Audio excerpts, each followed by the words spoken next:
uma matéria. E essa mudança rápida também criaria alguma dificuldade para o aluno assimilar? Não, na verdade, assim, realmente precisa de um professor para cada disciplina. Porque a professora polivalente daquele tempo, ela quando ela explicava, até hoje as polivalentes, quando ela explica uma matéria, um conteúdo de uma determinada disciplina, ela vai dar muito ênfase naquilo que ela realmente tem mais assimilação, até de gosto pessoal. Então, realmente, a ênfase, tá, daquela situação, daquele conteúdo, é um estímulo.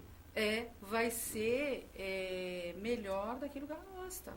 Então, se ela gosta muito de história e geografia, agora, se ela não gosta de matemática, ela vai explicar de uma maneira meio turbulenta. Agora, se ela gosta muito de matemática, ela vai, sabe, interagir com a comunicação de uma forma perfeita. Agora, se ela não gosta muito de história, vai ter alguns problemas. Então, precisa realmente de cada professor dentro da sua disciplina, porém, eles dentro de um contexto interdisciplinar. E é interessante que dá para perceber, nos conselhos de classe, depois de todas as tentativas pedagógicas, ter abordado com aquele aluno, enfim, né, você chega, o aluno está em História, Geografia e Filosofia. Aí, outro, Matemática, Física, mas ele não ficou em História, quer dizer, então você percebe que realmente as áreas, umas foram estimuladas e outras não. Porque se ele fica, digamos, em todas, vamos ver se ele não está estudando, né? Se realmente não está prestando atenção, se tem aí algum problema de aprendizagem, né? Ou cansaço, excesso de atividade, que as crianças e adolescentes hoje, né, estão com excesso de atividade. Então tem que ir pontuando todas essas situações. Bom, mas vamos naquele caso que você percebe que ele está em recuperação só na área de exatas, não está na área de humanas. E isso vem, né, acontecendo. Então você percebe que esta área, a outra área que ele está em recuperação, ele precisa ser mais estimulado. Não é porque ele está ruim, né, ele não consegue aprender. É porque justamente essa área não foi muito bem desenvolvida. Ao contrário, se ele está bem em humanas e ele não está muito bem em matemática, física, toda a área de cálculo, ele tem que estimular mais aqui. Certo? Agora, professora, na clínica ou na função do especialista, o que esse especialista faz, o que a clínica faz para, assim que o problema for detectado, reverter ou ir sanando essa deficiência, esse problema? São exercícios? São atividades? Isso. São exercícios de estímulos, são atividades. Né? Específico para cada matéria? Não. Aí é justamente, o trabalho da neuroeducação, a gente faz o quê? Um trabalho da tela mental, né, que é essa projeção do córtex, tá? Então começa com o córtex, começa com o diálogo interno, certo? Então começa a trabalhar primeiramente a estrutura da mente, tá?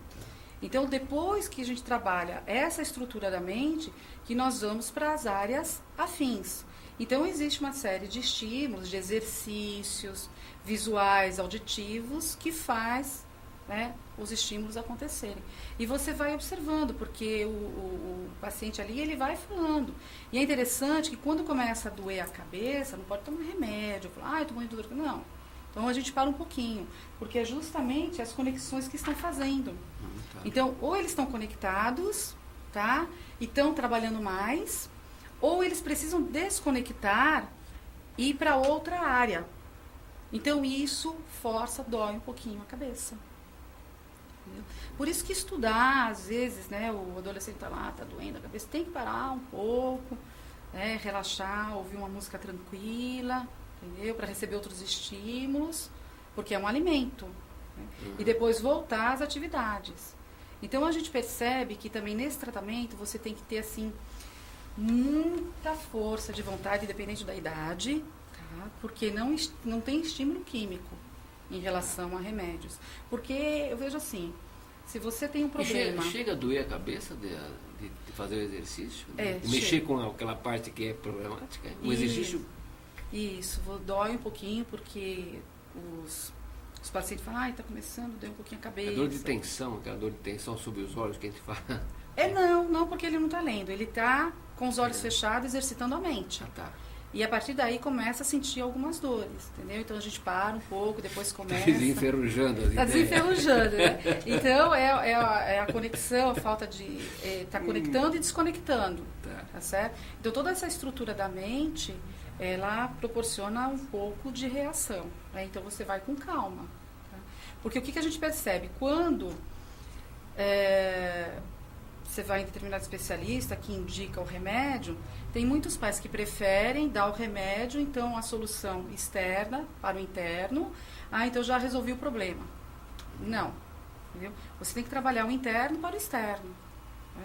Então, quando a criança necessita de medicação, que vem lá com a indicação neurológica, a gente não interfere em nada, então toma um remédio. Principalmente quem tem um transtorno bipolar, TDAH, necessita tomar os remédios. Certo? Então você faz essas interferências, às vezes pode demorar um pouquinho mais, às vezes mais rápido, porque tem a ação química do remédio, entendeu? Então você tem que ir com pouca dosagem. Inclusive a alimentação, tudo isso interfere, né? Porque tem os neuroquímicos, né? Os neurotransmissores, que é da parte química, que se a gente for pegar ali tudo direito que nós temos que fazer com nós mesmos, né? É muito complexo. Passa a ser um regime já. Porque aí você já vai até para aqueles médicos naturalistas, ortomolecular, para saber do seu tipo sanguíneo, que alimento que você pode consumir ou não, porque um acaba destruindo a vitamina do outro. Né? Então também tem isso. Às vezes você não consegue fazer uma conexão, não tem nada, mas é porque determinado alimento está interferindo, só que você não sabe. Não sabe. Então você pede auxílio também para as células, porque células trabalham.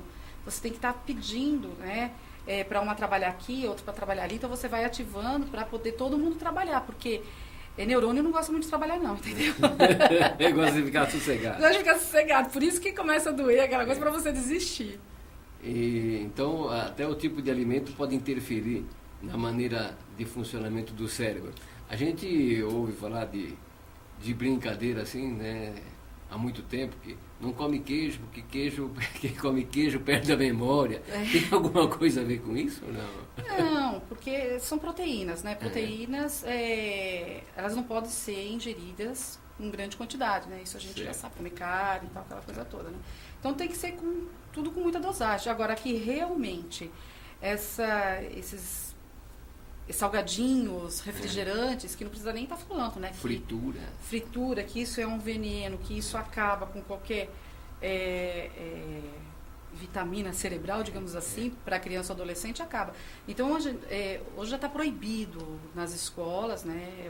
O prefeito já proibiu fritura, salgadinho, coxinha, tudo isso. Mas coxinha. Tem ainda aquelas mães que colocam na lancheira do seu filho para comer 10 horas da manhã, um saco de salgadinho e um refrigerante. Quer dizer, que alimento para o cérebro que esta criança está recebendo?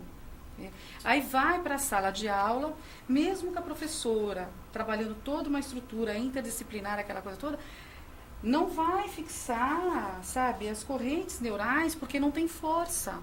E depois aí a mãe vai reclamar na escola que o problema é o professor ou a escola. Mas ela não vê que ela não está colocando uma fruta, uma coisa saudável para a criança. Então, essa interferência nas escolas quanto à alimentação da lanchonete, da cantina, também tem esse fundo aí do alimento ser prejudicial ao aprendizado. Muito prejudicial. Então, os pais tem que vir, né, uma ação do governo para poder os pais aprenderem a alimentar seus filhos melhores. Coisa que os pais já deveriam entender. Outra coisa, professora, as crianças hoje, elas estão sendo muito cobradas. Alguns fazem balé de manhã, inglês à tarde, inglês à tarde, à noite faz outra coisa. Essa sequência, assim, que às vezes vira uma correria, sai de um curso e vai para o outro, isso aí também causa algum problema para o jovem ou adolescente, a criança? Isso, causa porque a criança precisa descansar também, tanto fisicamente quanto mente, né? Então tem que escolher uma atividade, ou duas no máximo. Então uma atividade física e atividade de inglês, né? Então se vai para o inglês, vai 2 vezes na semana, se vai para atividade física 2 vezes na semana, um dia, né? Porque ele tem tarefa de casa que precisam ser feitas para poder dar continuidade nessas redes, certo? Então, se faz necessário as atividades, sim, porém com cautela, tá? Agora a gente percebe que a menina sai do balé, vai para natação, depois vai para o inglês. O menino sai do judô, karatê, do muay thai, vai para natação. Quer dizer, então escolhe um esporte, tá certo? Vai para aula de música, tudo. Então escolhe algumas coisas dentro desse contexto, porque é necessário, porém com critérios. Então, toda essa, como eu estava falando de Antoni Zabala, que ele fala dessa estrutura da mente e tudo, e ele já fala de trabalhar, que é o teórico da educação, que ele já fala de que deve se trabalhar essa questão holística, que é a mente que está aqui também na ilustração do José Salomão Schwartzman, né, no livro do transtorno do déficit de atenção. Então, veja bem, então na lateralidade direita tem aqui a área holística, que Antoni Zabala já propõe como interferência para a aprendizagem. Então veja como os teóricos da educação eles estão preocupados com a lateralidade direita e como isso deve ser aplicado nas escolas. E nós temos aí as escolas que ainda estão condicionando, principalmente aquelas bem tradicionais, condicionando totalmente o cérebro esquerdo, aquelas provas, né, de perguntas e respostas objetivas. Tá? Outro dia eu peguei a prova de um aluno lá no consultório, em um colégio particular. A professora perguntou quais os climas que temos no Brasil. Quer dizer, nem formulou a pergunta, não tem uma pergunta. Não dá para você buscar nas suas redes neurais uma resposta. Ele colocou quente e frio. Porque é aquilo que ele sente, é um menino de 11 anos, é aquilo que ele sente, aquilo que ele vê. A professora colocou um errado enorme com uma letra vermelha. Não existe, quer dizer, isso acaba caindo a autoestima da criança, porque ele acabou tirando nota vermelha, né? Então, aí mostrou o quê? Que ele era incapaz? Não, quem foi incapaz foi a professora de fazer uma pergunta daquela. Agora, se ele respondeu que foi quente e frio, dentro de uma avaliação mediadora, como o Jussara Hoffmann propõe, tá certo.